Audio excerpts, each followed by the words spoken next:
Hi everyone, welcome back to the channel. मेरा नाम Hrithik Mishra and in this video we will be discussing about IIM Rohtak. हम लोग बात करने वाले हैं यहाँ पे उसके कैंपस की, उसके स्ट्रेंथ्स की, उसके वीकनेस की और उसके प्लेसमेंट की स्टैटिस्टिक्स की. इस वीडियो में काफी कुछ है and we should directly jump in. तो यार IIM Rohtak was started way back in 2009 जिसकी NIRF रैंकिंग अभी 12th है और इसको 16 साल हो चुके हैं एग्जिस्ट करते हुए. तो क्या ये कैंपस बहुत अच्छा है या क्या ये कैंपस बहुत बुरा है? काफी सारे व्यूज रहते हैं इस कैंपस को लेके. तो सबसे पहले हम लोग बात करते हैं स्ट्रेंथ्स की. इस कॉलेज की खास बात यह है कि इनका कैंपस 200 एकर्स का है. यार एमडीए गुड़गांव में जब मैं पढ़ता था हमारा 36 एकर्स का कैंपस था and I am jealous of their campus. इसके बाद बात आती है कि this is the only IIM present in entire Delhi NCR region. Also अब दिल्ली एनसीआर रीजन में अकेला आईएम है. इसकी प्रॉक्सिमिटी गुड़गांव और दिल्ली से काफी अच्छी है, गिविंग अस अनदर पॉइंट कि ये रिक्रूटर्स के लिए एक अच्छा कैंपस हो सकता है. Next is also what faculties I was reading on Quora and Reddit. So faculties are good and a lot of electives are available here from which students can choose कि उनको क्या पढ़ना है और क्या नहीं पढ़ना है. तो यार अब हम बात करते हैं फाइनल प्लेसमेंट्स की फॉर द बैच ऑफ 23-25. अभी मैं रिपोर्ट पढ़ रहा था सो आई केम टू एन अंडरस्टैंडिंग कि यहाँ पे total batch size was 380 students somewhere और जिसमें से 150 स्टूडेंट्स जो थे वो ड्यूअल डिग्री के थे जो कि आईपीएम से आए थे. तो यहाँ पे एक डिसएडवांटेज जो एमबीए कैंडिडेट्स के लिए मुझको पर्सनली लगता है कि उनको आईपीएम के बच्चों के साथ भी फाइट करना रहता है. खैर ये अलग बात है कि आईएम इंदौर में भी यही सीन है, बट वहां पे प्लेसमेंट सीन्स काफी ज्यादा अच्छे हैं as compare to IIM Rohtak. But nonetheless अभी हम आईएम रोहतक पे फोकस करेंगे. तो यहाँ पे जो मेजॉरिटी जनता है वो नॉन इंजीनियर्स बेस्ड है. अगर आप इंजीनियर हो तो आप एक्सपेक्ट कर सकते हो कि आपको बहुत सारे नॉन इंजीनियर्स ही अपनी सराउंडिंग में मिलेंगे. तो अगर आप केवल इंजीनियर्स के बीच में रहना चाहते हो या रह पाए हो तो शायद आपके लिए यहाँ रहना मुश्किल हो जाएगा. बट अगर हम बैच वाइज देखें तो ऑलमोस्ट 80-20 का नॉन इंजीनियर्स टू इंजीनियर्स का रेशियो है. और अगर जेंडर रेशियो की बात करें तो 3 मेल्स टू 7 फीमेल्स है. ये एक अकेला ऐसा आईएम मुझे लगता है जहां पे जो जेंडर डाइवर्सिटी है वो फीमेल की तरफ बहुत ज्यादा बेंड है. बट देन यहाँ पे काफी सारी बातचीत आती है कि आईपीएम में जब स्टूडेंट्स लेते हैं तो वो बहुत सारे मेल्स लेते हैं, फीमेल्स नहीं लेते. बट जब एमबीए में लेते हैं तो फीमेल्स को ज्यादा लेते हैं, मेल्स लेते हैं. वो हमेशा एक टॉपिक ऑफ कंसर्न रहेगा. बट देन यहाँ पे जेंडर डाइवर्सिटी बहुत ज्यादा है, बेंडेड टूवर्ड्स फीमेल. अगर हम बात करें प्लेसमेंट्स की तो यहाँ पे एवरेज प्लेसमेंट कुछ 18 लाख रुपए का दिखा है और फाइनल प्लेसमेंट हाईएस्ट जो था वो 36 लाख रुपीस का था. बट रेडिट और कोरा पे जो बातचीत चल रही है वो थोड़ी सी अलग है. जो एवरेज प्लेसमेंट है वो 12 से 13 लाख रुपए की बातचीत होती है. And it is also the fact कि some of the students do not get place in the final placements. यहाँ पे समर इंटर्नशिप्स की भी बात करूंगा कि समर इंटर्नशिप्स जब स्टूडेंट्स की लगती है तो काफी सारे बच्चों को अनपेड इंटर्नशिप्स को ऑप्ट करना पड़ता है. सो अगर आप इस कैंपस में जाना चाह रहे हो तो you should be through and through clear कि you will have to study there a lot and get access to every possible opportunity because opportunity here are a bit less in number. तो ठीक है, अब ये थोड़ा सा एक point of concern मैंने जो था मैंने बताया. But then I would also like you to understand कि जो मेजोरिटी ऑफर्स आ रहे हैं 30% ऑफ द बैच जो ऑफर हो रहा था वो एसएनएम में हुआ था, सेल्स एंड मार्केटिंग के ऑफर्स थे. अगर आप फाइनेंस में इंटरेस्टेड हो तो फाइनेंस के लिए भी ये कैंपस अच्छा है because almost 28-30% of the offers were rolled out in finance. अगर आप जनरल मैनेजमेंट और एचआर करना चाहते हो तो ये कैंपस थोड़ा सा लोअर फॉल करेगा बिकॉज यहाँ पे 20% ऑफर्स जो हैं वो जनरल मैनेजमेंट और एचआर में गए हैं.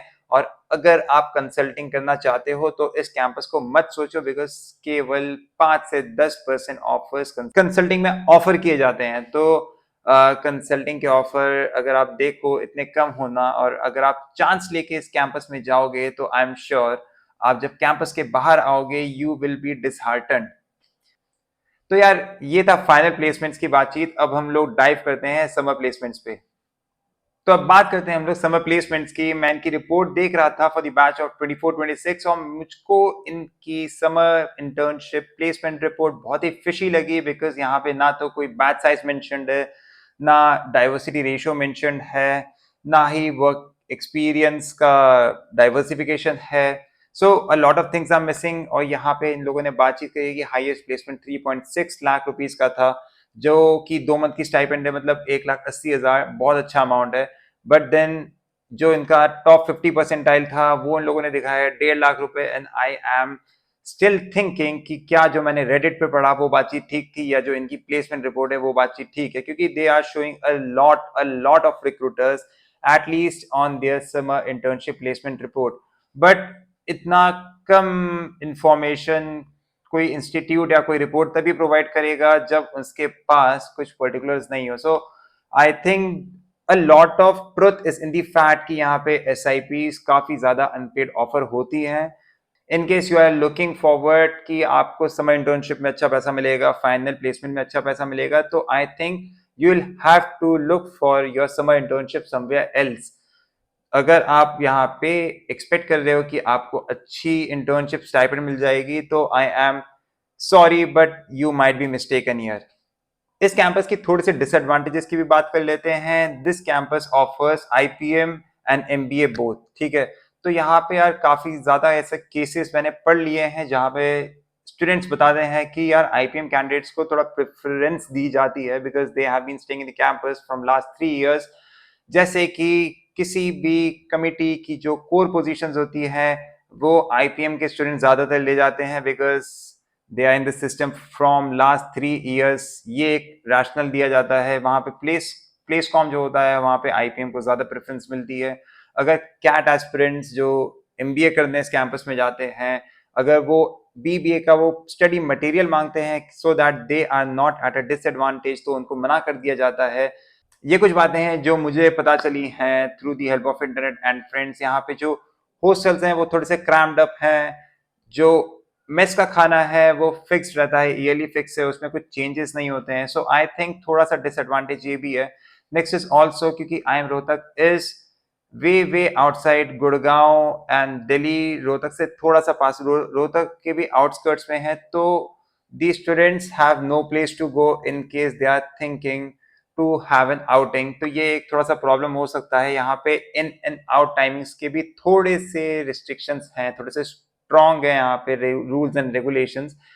बिकॉज ज्यादातर हम कैंपस में देखते हैं कि थोड़ा सा डाइल्यूट होता है और स्टूडेंट्स को आने जाने दिया जाता है। But IIM Rohtak has a different policy here, तो थोड़ा सा रिस्ट्रिक्शंस हैं इस कैंपस में in case you are looking forward to join this.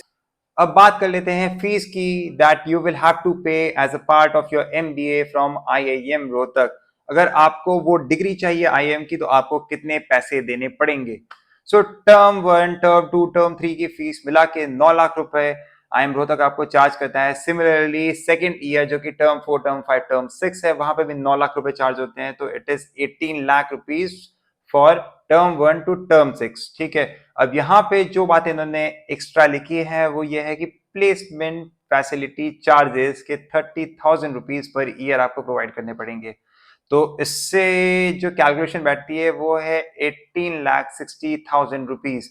अब यहाँ पे मेस के चार्जेस अलग से हैं।